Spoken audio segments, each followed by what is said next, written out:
Welcome to Tech London, a show featuring interviews with London's top creative entrepreneurs, startups, investors, design agencies, internet marketers, and freelancers that make up the Tech London online community, which mostly lives on the Slack instant messaging platform. We rotate through both hosts and guests for these interviews, so you have the chance to hear from multiple perspectives on London's tech scene. Hello, folks, and welcome to another Tech London podcast. One day I'll work out how to start this, but for now, I have my mate Ben. Are we friends, Ben? Do you want to? We're friends, definitely. We're friends, yeah. We met. We nearly had a punch up on stage at the Barclays FinTech incubator in Shoreditch, but now we kissed and made up very quickly. So Ben, what are you known for, and what would you like to be known for? I'm known, I guess, for being a founder at Othership, or co-founder, I should always say. It was my co-founder's lovely idea who brought me in onto the business. What would I like to be known for? Probably absolutely nothing at all at some point in the future, so I can just relax and enjoy my life as much as humanly possible. Going climbing and other things like that. Yeah, exactly. With pure anonymity would be amazing, which is pretty much what I have today. So that's okay. But if the business keeps going well, then maybe that might happen one day. I'd always, if I was in a band, I'd always go down the Daft Punk or the Orbital route. So I'd be very, very well known, but no one would recognize me. You know, imagine being in Daft Punk could sit in Pret in Leicester Square and no one would know who they were. Yeah, it's got to be the dream, hasn't it? That it's like this. Basically, you don't want to be Steve Jobs; you want to be the other one in the entrepreneur world. Steve Wozniak. I'm reading his book at the moment, which is really, it's 4 years old now, but it's actually very interesting because everyone forgets him. So today, folks, we're going to talk about, I hate this phrase. I want to stab myself in the eye as I say it, like the future of work, which is probably one of the most saturated terms on the internet at the moment and in our world. So there's the future of work, and if you explain a bit about what Othership is, because that is a lot of us in the co-working universe think that is the future of work. So what's Othership, Ben? Oh, thank you, Bernie. So yeah, Othership, and I do agree the future of work is sort of one of those topics at the moment, a bit like mobility and transport was a few years ago. Very sort of popular terminology, but for me and for Othership, it was fundamentally about having better working practices, and that meant freedoms.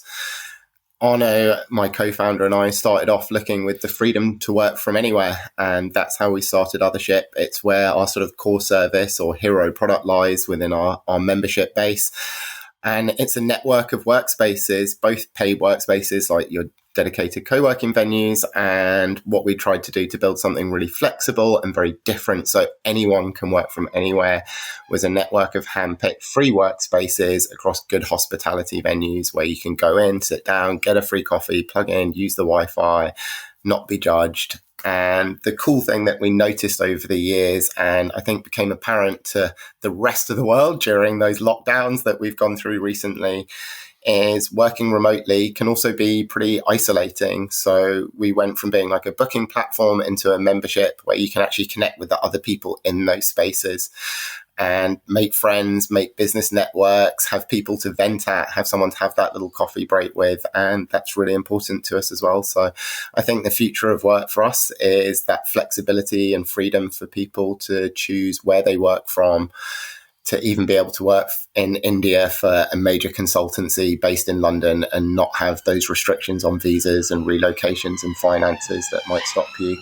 and have the network and community that you would want around you of sort of colleagues and friends to be able to have a good working life, because that's just as important as the freedom to choose where you work from.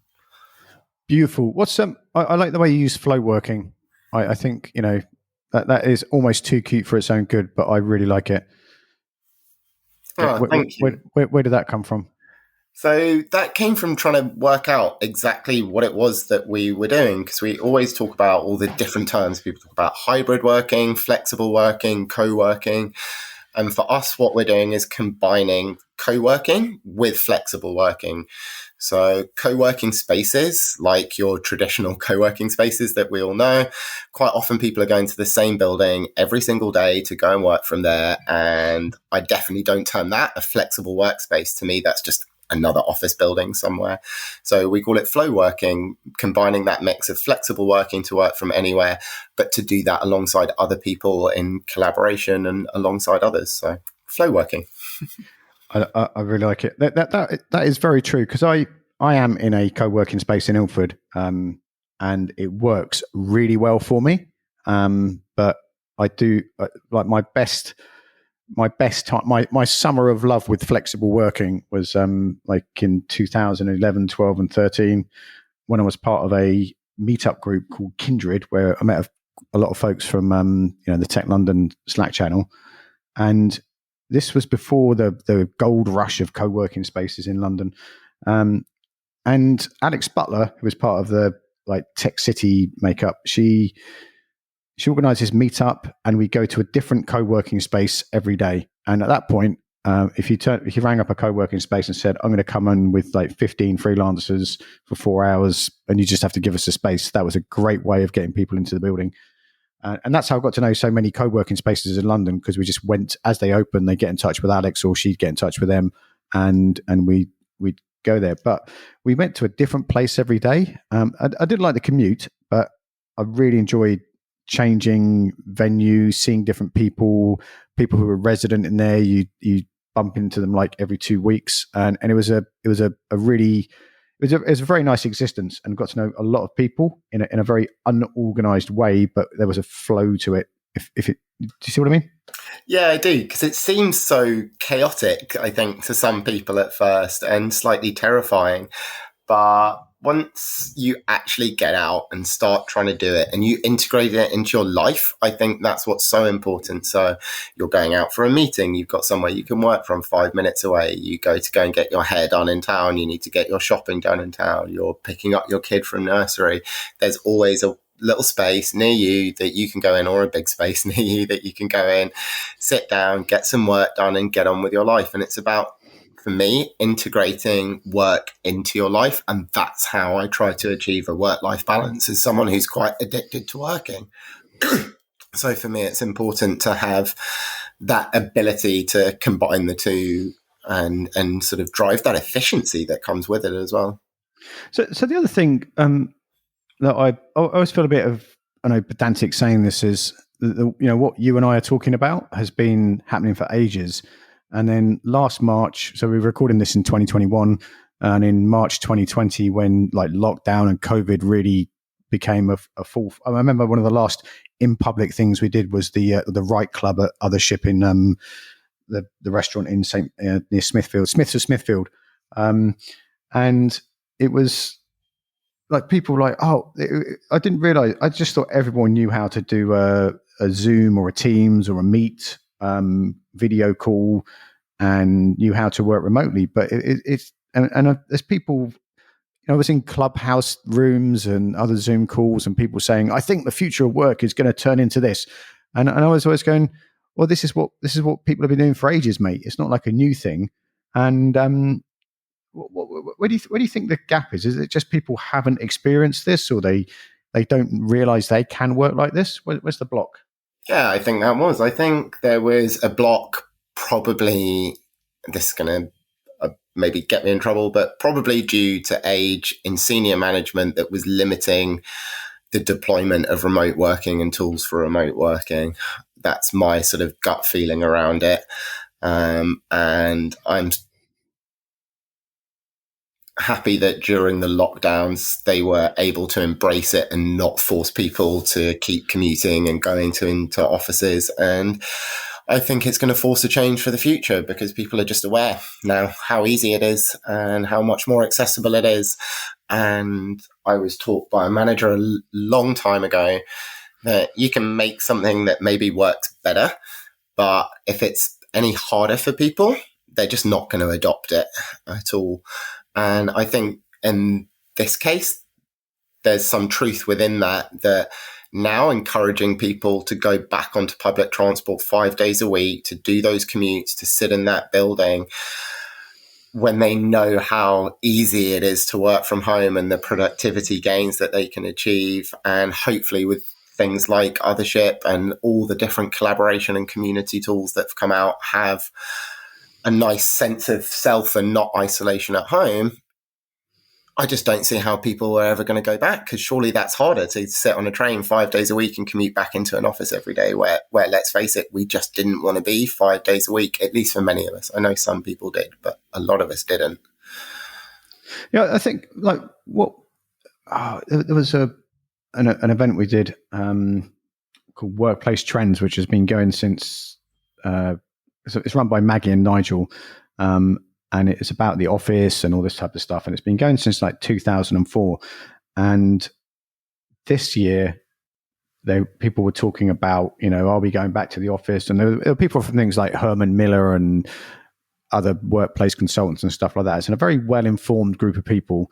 So, and it's just like nearly everyone who ran a survey about the office, if you sort of put them all in a blender and whisk them out the other side, is 70% of people, it's not they don't want to go back to the office, they want to have the choice of where they work, and the other bit of that came out of that is like people don't mind being in an office, they mind doing the commute. And that's the bit that is like, why do I sit on a train coming into, we're in London, so we use that, commuting into London. And I know, like now I'm in an office that's like 15 minutes from my home. I don't know why I didn't do this before. And then I come into London to meet people, and I've way more autonomy over what I do. But I've no idea why I spent like nearly a decade renting space in co-working spaces, which I love, in town. Yeah. It was like nuts. It is, isn't it? It is crazy when you look at it like this, and how much it can change your life with these changes. Like, I don't think people realize until they start doing it, and have done in lockdowns, like the difference to be able to wake up or have an extra hour in the morning from not having that commute, and be able to drop your child at a nursery, or make breakfast for them in the morning, or go to your gym, or go for the run in the morning. Like, you are gaining back months of your life in a year by avoiding those commutes. And that's valuable, precious time that we have to do things we enjoy with people we care about and ourselves. I just think I had one friend who's very senior in his company, and he's a great guy, and we were talking about this, and he actually said, I need people in the office where I can see them. And both me and my wife like nearly flipped. Like, what do you mean where you can see them? So I know they're working. And it was a family party, so it wasn't the place to get into an argument about the ethics of stuff like this. But he goes, I don't know, my people are working. It's like, are you like stupid or something? Like, if you operate a place where with such low trust and ownership, you're screwed whether they're in the office or out the office. And I don't know, because I haven't like read and researched and gone around and interviewed people, but I just think there's a lot of people with that mindset of almost, there's such low trust in some companies, and such this command and control mentality that's like, left over from the 1950s or something. That is one of the best things about the whole lockdown COVID thing, is it's blown that out of the water. And some people are going to force people to go back to it. Some people actually need to be in the same space because it works for creativity and solving problems. And I love being, I work on a very remote team. There's like 30 people in our company, and I've only ever met one of them in person, which is really weird. But do you think you have real relationships with those people? I think obviously they're real. Do you think you have sort of good, strong, more emotional relationships than maybe you would expect from just online with those people? I think I've been working like this for at least 12 years. And a few years ago, or maybe more than a few years, a long time ago, I did a course with a lady called Lisette Sutherland. I'll put a link in the show notes, who has been talking about remote teams and remote work for 100 years. And there's Pilar Orti, who's somewhere on this podcast as well. I just learned a lot about working remotely. And I used to be part of a very big, it wasn't a company, but it was an organization, and they were all over the world. And very early on, I was determined to find a way to work online. So it's already like another way of life for me, or it's the way I work. And then working with this group of people, we were all thrown together, and we, particularly in the last few months, we've had to work out how to work together even more, because a lot of stuff happened to us and a lot of stuff was thrown at us, and we dealt with it. And now we're trying to build something. So our whole relationship is needing to move up a few gears. And that bit, I mean, it's all part of the fun and I love it, but that is the bit we're all struggling. I was having a conversation this morning about it, how we can like get everyone on the same page, even though we're in different parts of the world. Does that answer your question? Yeah, definitely. I mean, I think some people who even are in a building or sit around each other find it hard to get on the same page, if that makes sense. I'm sure there's many teams who know there's sort of discrepancy in ways of doing things or desires on how to do things. Yeah, I don't struggle with this. Oh no, it's interesting because we're a mix, I guess, at Othership between online and real life. We have our Slack, as you know, with lots of people in here that engage with each other. And for me, that's a really important part of the business because I love working from home and I love isolation. I actually have to go to my workspaces, like for my mental health, to see other people, because I could just dive into doing something code or building workflows or whatever from home and just not go out for weeks. Dungeons and Dragons. Yeah, exactly. Too much. But I find to build those like real relationships online is all about, and a bit like we were talking about before with customer engagement and building a business, like to build any meaningful relationship, you have to give yourself. And I think therefore, if you're online in Zoom and things, people sort of worry about their professionalism. Loads of people still blur their backgrounds. And I kind of understand why. But I think if you're a bit braver and almost emphasize some of those characteristics that make you more when you're online, like let those relationships build as if you were in a space and couldn't hide some of those aspects of who you are. But then I guess lots of people put on a suit and used to go to an office and probably hid who they were with tattoos hidden under shirts and things. So I guess it's not that dissimilar. I'm just not that type of person. Everything's on my sleeve, you know that. There's a bit of all that going on. But one of the things I very early on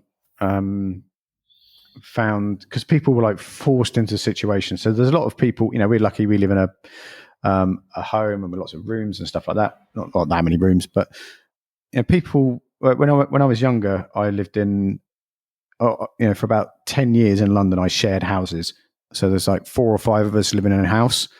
And if we'd all had to have all worked from home, yeah, which I know a lot of people are doing nowadays, that's very different from this kind of, there was a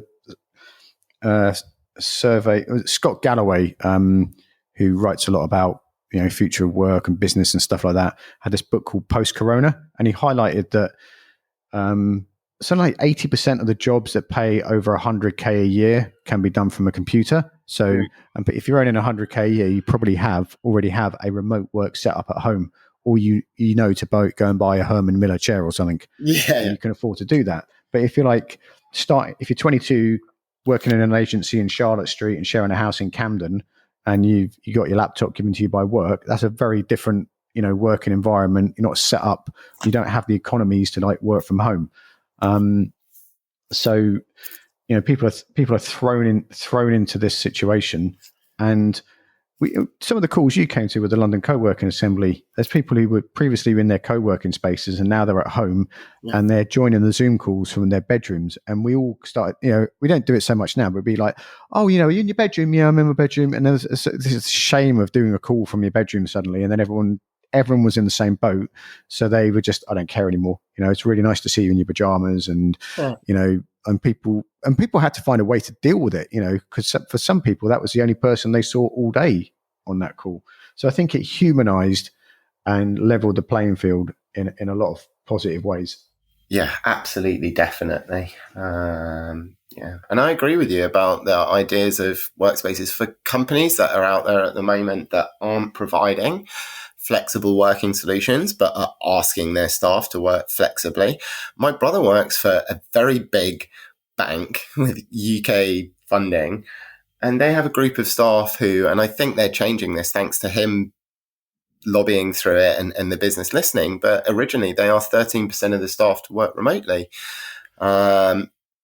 for the vast majority of the time with no solution. Now, my brother is exactly like you say. He's one of those graduates who's come out, he's in a shared house, really potentially not suitable. So yeah, I think there's still a lot to be looked at for that future of work solution where people are saying, oh, we're going flexible.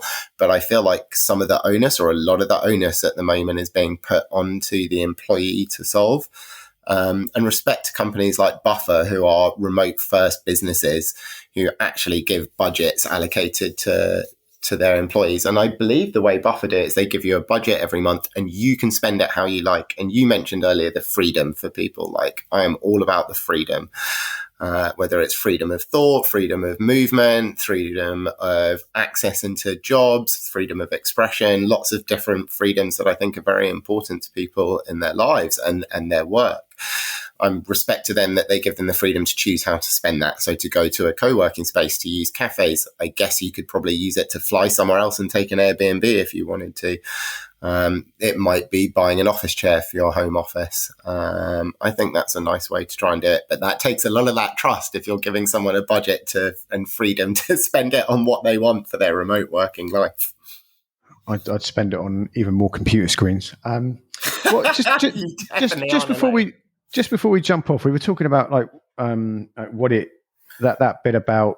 I jotted it down here, folks. So I'm going to misquote him. But there's like when you're building a company and you're putting. I wrote down here putting your soul on the line, and people don't quite realise how that is. Am I going to manage to plug you back into that? That when you say this is me, this is my company, this is what we're building. I kind of hope you like it. And the mental energy that goes into that. Yeah, it's. I think it's not even that sort of bit about putting yourself above the parapet so much. I mean, that bit's pretty scary in itself. But if you're doing something and you are completely new coming into a market, you've got to build trust with people, I guess. And how do you build trust with people? And that comes back to what I was saying about being on Zoom. Like, the best way to build trust with people is to show them who you are. But to show them who you are is giving a piece of your soul. And that's what I was saying. That's the sort of closest thing I can give. And that takes a weighty toll. And I think it's why a lot of companies, a lot of startups, a lot of people even going into freelancing maybe struggle in the beginning to engage with people, even with a good product, a good service, a good website, a good communication strategy, because actually they struggle to care enough to want to reveal themselves enough and take that feedback from other people and sort of build that loyalty. I mean, some of our first customers are so unbelievably loyal that we don't call them really customers in the business. We definitely don't call people users, for sure. I ban it as a term in the business. Like, our first members became our friends, and I still hang out with them and spend time with them. So yeah, you do give a bit of your soul. And I hate that term, users too. Whenever someone says users, I always feel like it's a rehab center or something. Yeah, I know it's like the established industry lingo. The way you're talking there reminds me of I'm reading the Carl Cox, a DJ. I'm reading his autobiography at the moment, and there's this club which I never went to, but I remember it because I used to work near it. Do you remember Break for the Border?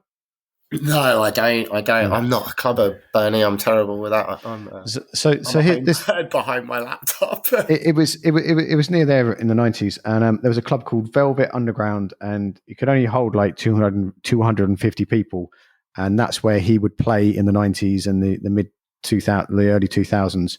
Like, that was his resident place, and the people that came there, it was like the 200 people that were the loyal people.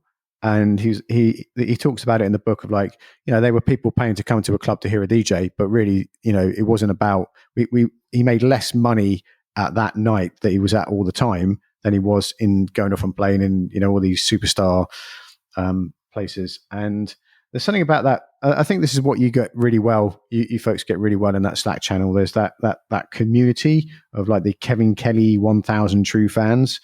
And, that is for a lot of, unless you're selling like an app in the App Store, those true fans are the people that I think they're going to make it more than ever in the kind of economic climate and the recession that's coming up.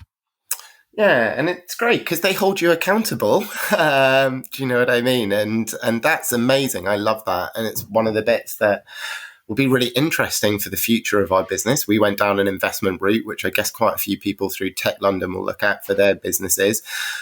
We have to build governance into our business to make sure that that community is still represented. I'm actually really proud that in our last investment round, we took on a community member as an investor with us as a business, and their voice is now heard as a shareholder in our business, which I'm absolutely delighted about. Is that Ollie? It's not actually, it's someone else, but Ollie is in techlondon, and yeah, Ollie knows us pretty well. There we go. We've gone over our time, and I've got my car on double yellow lines outside the recording studio. So Ben, where can people find you? What do you want to leave people with? Well, I am in techlondon, so that's an easy way for anyone who's listening to this, I guess, to be able to get hold of me. I'm just having a look what I actually put my own username as in there, because I have absolutely no idea what it is. It's probably at Othership Ben or at Ben Carew. It's your surname, I think. One or the other. There we go. At Ben Carew. I have a better etiquette than that. I put Ben Carew. So yeah, you can hit me up in Slack really easily. That's definitely the best way to find me or get hold of me. If you're in the Othership Slack, I know there's a few people over in techlondon who are already in our community. Obviously, you know how to message me here. What you might not know is in the Working From channel, I'm pretty much posting up once, twice a week where I'm dropping around in London and working from. I love meeting other members and spending time with people. And actually, if you're in Bristol, I'm going to be down hosting Co-work and Brunch in Bristol. You can see a link on our website. We put on coffee, croissants, like networking in the morning so people can chat to each other, and then you can spend the rest of the day in a co-working space with us for free. And yeah, I'll be going down to Bristol because I like to see everything. So we launched our events that we've been doing in London, like pre-COVID for about a year, like every week. We've launched them over in Manchester and Bristol as well. And obviously I want to go see them. So yeah, I'm going to go down. That is like the Othership thing is a really good way of meeting offline in a which is social distancing does apply, but in a low risk way. Can you? I should have done this way more elegantly. Can you just say a little bit about pitching your business, the Othership thing? Oh, pitching my business? What, the event that we have? Is that what you mean? Yeah, that's it. Oh, cool. So yeah, we do an event called Pitch for Investment. It's actually really popular. And it should be because we spent about a year when we raised our first investment round doing loads of pitch events around London. Sorry to anyone who's running them, but most of them are absolutely rubbish in the sense that there's no actual real investors in the room, and some of them are asking for quite a lot to pitch.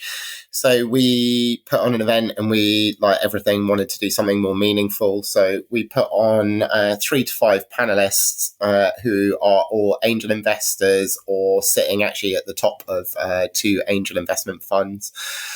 So they've actually got cash to deploy into businesses, being the point.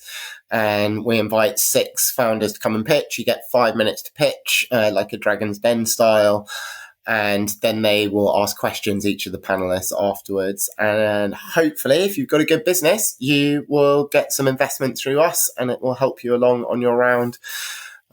It's definitely one of our busiest events. You won't be able to register to pitch for this month, but I think there's like 2 spots left in for next month or something. But yeah, go check it out. I'm really proud of this event, and a really meaningful one if you're actually looking at raising investment. Is it always going to be online, or are you going to start doing it in person? I'm going to do a mix. So we will do in real life and online. So we're all about accessibility, work from anywhere. I feel it would be disingenuous of me to be able to put it that you can only come and pitch if you can get your ass to London. I just don't want to do that. So note, we're going to do a mix of real life and online. I think at some point in time, we will stream through a popular gaming platform that many of you know that you can watch gaming on, and some various other channels. That's a Discord. We're going to go Twitch. We're going to go Twitch. Okay.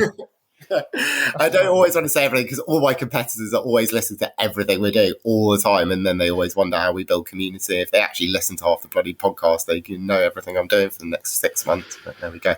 And instead, they just take copy off our website or call the listings, and then don't understand why it's not the same. Let it go. Breathe in love and breathe out hate, Ben. Okay, we're gonna no grumpiness here. No, it's fine. You know me, Bernie. It's like slightly on edge. That's what makes it so great. Okay, we're gonna hit it and quit now. Really appreciate your time, Ben. I love the way you guys are handling it over there at Othership, and I hope you can meet in real life soon. Say goodbye, Ben. Goodbye. Thank you so much, Bernie, for having me. And cool to be part of Tech London. You've been listening to the Tech London show. If you're interested in joining the community or even making an appearance on this show, make sure you join our Slack group over at techlondon.io. Till next time.